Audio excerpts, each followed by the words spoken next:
Notre enseignement de la jurisprudence nous fait frapper en ce jour à la quatrième porte de notre enseignement.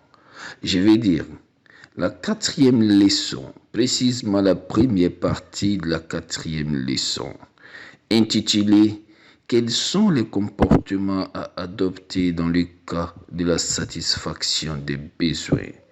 والصلاة والسلام على رسول الله وعلى آله وصحبه وسلم تسليما كثيرا. من آداب قضاء الحاجة أن يستتر عن أعين الناس، أن لا يقضي حاجته في الطرقات وفي ظل الأشجار والماء الراكد وغيرها من موارد الناس، أن لا يدخل بشيء فيه ذكر الله، أن يذكر الله عند الدخول، اللهم إني أعوذ بك من الخبث والخبائث. Oui, mon frère, ma soeur, est-ce que nous pourrons? Quelle question? Oui, une question qui naît à partir de d'autres questionnements. Est-ce que nous pourrons remercier Allah sa juste valeur? Le fait qu'il nous a donné le plus grand cadeau de l'humanité, faire de nous des musulmans, de la dernière communauté, celle du prophète Mohammed sallallahu alayhi wa sallam. Mon frère, ma soeur, même la manière de satisfaire ses besoins, notre religion nous l'a enseigné. Quelle grâce, quelle religion. Oui, mon frère, ma soeur, nous sommes dans le beurre. Oui, nous sommes gâtés. Nous sommes élevés. Nous sommes respectés par notre Seigneur créateur des choses et de l'univers. Mon frère, ma soeur, c'est pourquoi nous devons faire l'effort de pratiquer ces enseignements, car ces enseignements n'ont pas été donnés peut-être à certains qui sont passés avant nous. D'autres voulaient aussi, ils l'ont pas eu.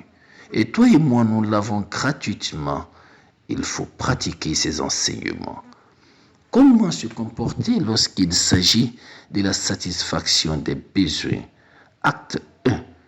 D'abord, premièrement, la satisfaction des besoins doit se faire dans un lieu caché des hommes, des regards des hommes. Oui, peut-être seulement l'intention des hommes peut nous accompagner. Mon frère, ma soeur, tu ne dois plus t'exposer ou encore exposer ta nudité devant des gens comme certains aiment bien le faire en bordure des routes.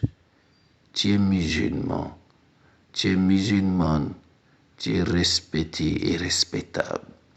Ne fais plus ça. Cela ne te ressemble pas, mon frère, ma soeur. Deuxièmement, ce lieu ne doit pas être à l'ombre des arbres.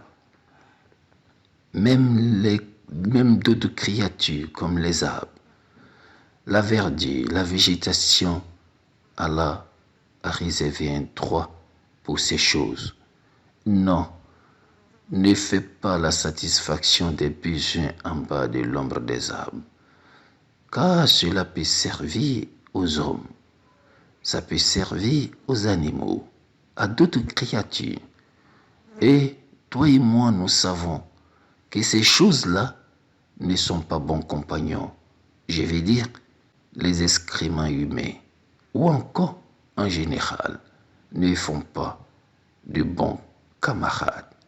C'est pourquoi il ne faut pas faire là où les hommes peut-être aiment s'asseoir ou encore d'autres créatures viennent tirer du plaisir comme l'ombre des arbres.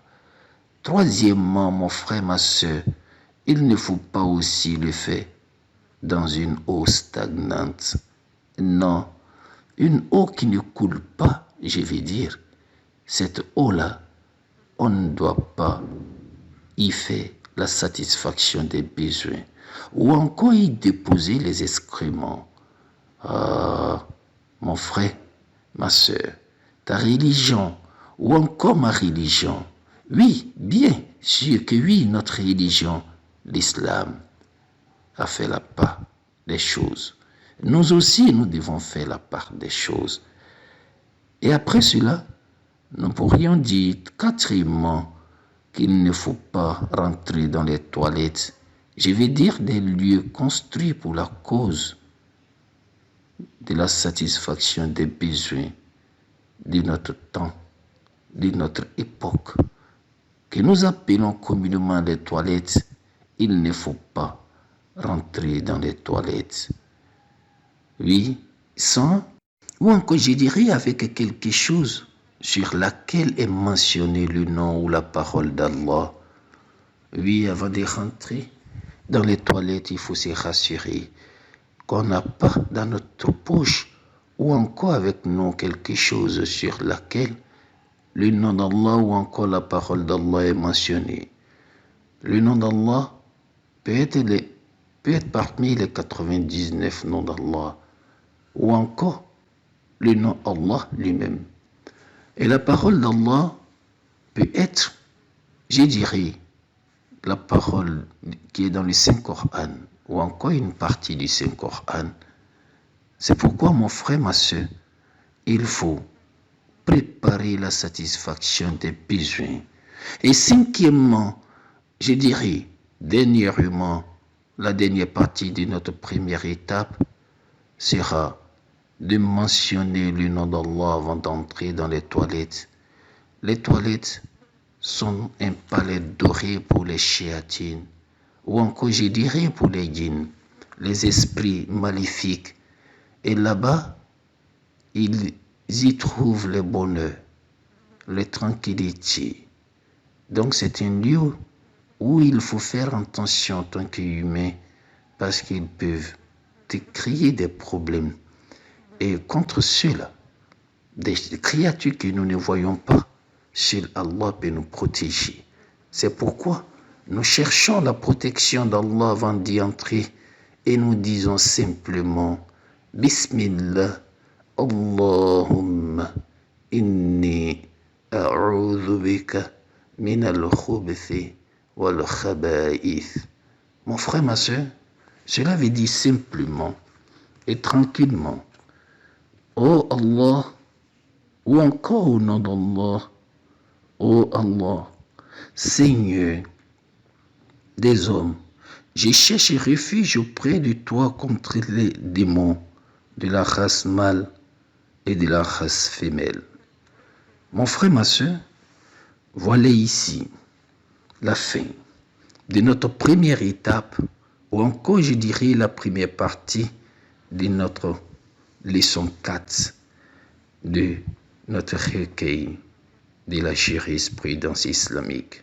Nous prions Allah qu'il nous facilite la pratique, je dirais la bonne pratique de ces enseignements et qu'il fasse de nous des exemples dans notre société et qu'il fasse de nous des exemples le jour de Yawm al-Qiyamah. Sur ce, assalamu alaikum wa rahmatullahi wa barakatuh.